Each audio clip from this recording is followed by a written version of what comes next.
હવે આગળ વાત કરીએ તો જામનગરમાં નવરાત્રી દરમિયાન પ્રાચીન ગરબાઓમાં મઢમાં મૂકવામાં આવતો ગરબો આજે પણ અકબંધ। જામનગરમાં ગરબામાં ગરચોળા અને બાંધણીની આછેરી છાપ જોવા મળે છે। હાલ જામનગરમાં 20 રૂપિયાથી શરૂઆત થઈ 50 રૂપિયાથી લઈને 1000 રૂપિયા સુધીના જુદા જુદા દરેક વર્ગને પરવડે તેવા રંગબેરંગી અને આકર્ષક ગરબા વેચાઈ રહ્યા છે। નવરાત્રી નજીક આવતા જ ગરબાની માંગમાં પણ ખૂબ વધારો થયો છે।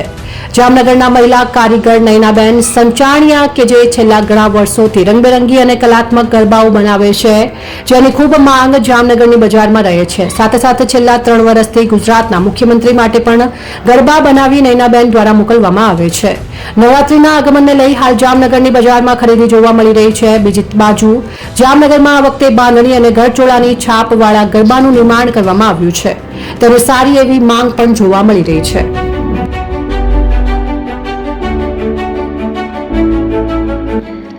છાસવાલા આવી ગયા છે હવે પ્રાંતિજમાં। પ્રાંતિજ તથા તાલુકાના લોકોને હવે અમદાવાદ, ગાંધીનગર કે પછી હિંમતનગર સુધી લાંબા નહીં થવું પડે। ઘરાંગણે જ છાસવાલા આવી ગયા। લચ્છી, છાસ, દહીં, પનીર, મઠ્ઠો, ઘી ફેમસ, જેથી જ છાસવાલા નામથી જાણીતા છે। 42 કરતા વધારે સિટી, 250 થી વધારે શાખાઓ અને 187 થી પણ વધારે products. Ice cream, candy, kulfi, corn, Chocobar, sandwich ice cream સહિત અવનવી આઈસ્ક્રીમનો ખજાનો।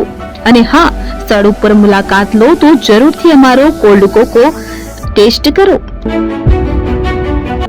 દુકાન number 19, Ishwar Krupa shopping centre, approach road, Prantij, જિલ્લો સાબરકાંઠા। Contact number 8329611618 Chandan Patel.